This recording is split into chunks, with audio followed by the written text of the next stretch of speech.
জন্মদিনের প্রস্তুতি চলছে। কারো যদি ইচ্ছে হয় এই আশ্রমে এসে নিজেদের প্রিয়জনের শুভ দিনটা পালন করবে, তাহলে অবশ্যই এই আশ্রমের দাদাভাইয়ের সাথে যোগাযোগ করো। রান্নাবান্না থেকে সমস্ত আয়োজন দাদাভাই করবে। তোমরা এসে তোমাদের অনুষ্ঠানে অংশগ্রহণ করবে। দাদাভাইয়ের ব্যবহার খুব ভালো, না এলে বুঝবে না। এখানে গামছা রেডি করা হচ্ছে অতিথিদের জন্য।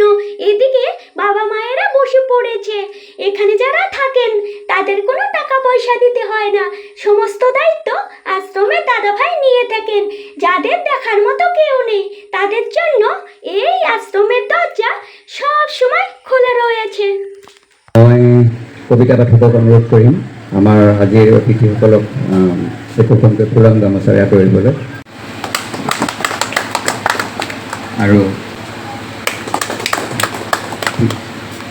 এগৰাকী ভণ্টি আহিব।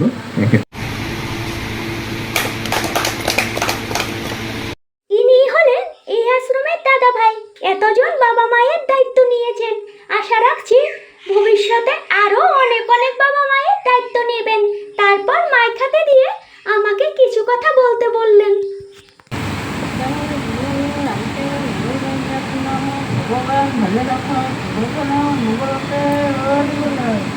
রাজ্যের মঙ্গলতে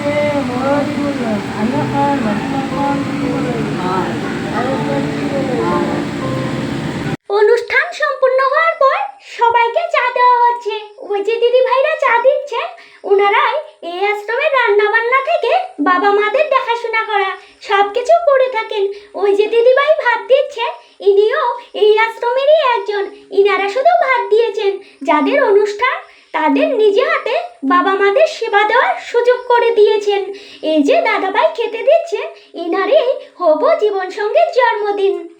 এই কথাটা না বললেই নয়, এরকম জীবন সঙ্গী পাওয়া ভাগ্যের ব্যাপার। ইনাদের দুজনের জন্য অনেক অনেক শুভকামনা রইল। দুজন যেন একসাথে অনেক অনেক ভালো থাকে। অনেকেই বলবে জন্মদিনের অনুষ্ঠানে কেক কাটা হয়নি কেন? যার জন্মদিন সে আসেনি, অনেক দূরে রয়েছে। তার হবু জীবন সঙ্গী এসে এখানে অনুষ্ঠানটা করেছে, তার জন্যই কেক কাটা হয়নি। সবার খাওয়া দাওয়া হয়ে যাওয়ার পর আমরা সবাই খেতে বসেছি। ইনাদের সাথে আমার আশ্রমে এসে আলাপ, তবুও অনেক অনেক ভালো লেগেছে। খাওয়া দাওয়ার পর আমরা অনেক সময় গল্প করেছি, তারপর যে যার বাড়ি চলে গেছে। এই ভিডিওটা এখানেই শেষ করছি। কথা হবে নতুন পর্বে।